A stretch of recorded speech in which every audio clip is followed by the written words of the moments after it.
Being able to carry heavy loads has been absolutely crucial throughout human history. This exercise is excellent for helping build resilience as you work to improve the motor control and endurance of your central nervous system. Whether you're trying to win your spot on the team, not get subbed out through the latter stages of the game, or maybe even hike a 14er without needing 5 to 7 days to recover, this exercise has something for everyone. So let's get going.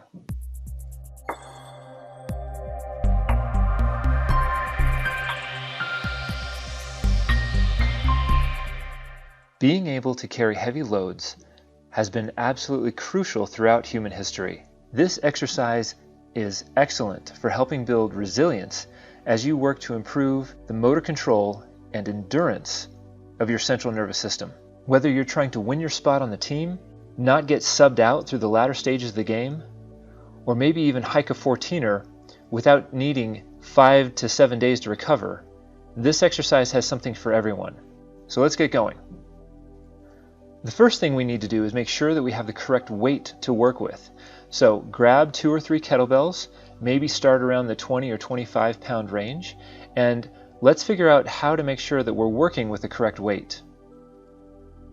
Once you've selected a weight, go ahead and put it up in the bottoms up position. Take 2 steps forward, 2 steps backwards, squat as low as you're able to, then press that weight overhead. If you're able to do all of those without the kettlebell dropping, without you losing your grip, being able to maintain that bottoms up position that entire time under control, this is the correct weight for you. From there, place a couple of cones at least 25 feet apart. You'll notice for this exercise we don't use the bottoms up position as we did in the dosing part of this activity. This is called the 6th position carry, and you'll see why as we get going. The first thing you'll do is press that weight overhead. What you'll notice in this position is that I want to make sure that I have a completely straight wrist. I'm actually pulling forward a little bit with my grip. The kettlebell is resting against my wrist. It might become a little uncomfortable, but after a few rounds with this activity, you won't notice it quite as much. The most important part of this activity is to make sure that you maintain your breathing in through the nose, out through the mouth the entire time. Make sure that you have stacked and fully under control spine as well as shoulder. If any piece of your posture throughout this activity goes, say the wrist drops, or you have to re-grip, or the shoulder begins to give way, or you have to begin leaning through the trunk, if you wobble a little bit even through your balance as you're walking, if anything goes throughout your posture during this activity, that is when you make the transition from the overhead position to the shoulder carry position to the suitcase carry position. Once your grip or your posture begins to go in the suitcase position, you will then switch over. So let's see what this looks like. Okay, so you'll see that we have a fully under control overhead position, keeping that wrist completely straight the entire time. Let's say that my wrist or posture somewhere, the shoulder, maybe the hips begin to go. I'm going to drop it down to the shoulder carry position, again keeping that wrist perfectly straight.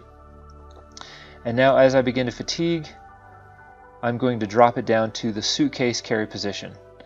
So at the point that my grip begins to go, I have to adjust my grip, or I'm leaning over, not able to stay completely stacked and upright through that spine. I will then go ahead and switch hands, and this is position 4. So again, 6th position carry. Overhead, shoulder carry, suitcase carry, switch to the other side is position 4.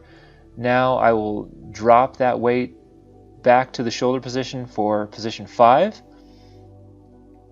Go as long as I can, completely under control in this position, then drop down to the suitcase carry position, and then eventually switch hands back up to the starting position.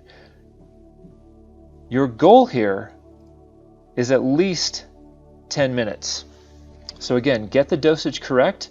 Don't choose a weight that's too light, that's going to have you go well beyond 10 minutes. Don't choose a weight that's too heavy that will cause you to cease the activity well before you begin to experience that central nervous system fatigue. So there you have it, the 6-position carry. Please contact me with your questions. I look forward to hearing from you. Remember, when it comes to wellness and functional ability, there is no finish line. Just don't give up and you will continue to improve. Thanks for watching. Until next time.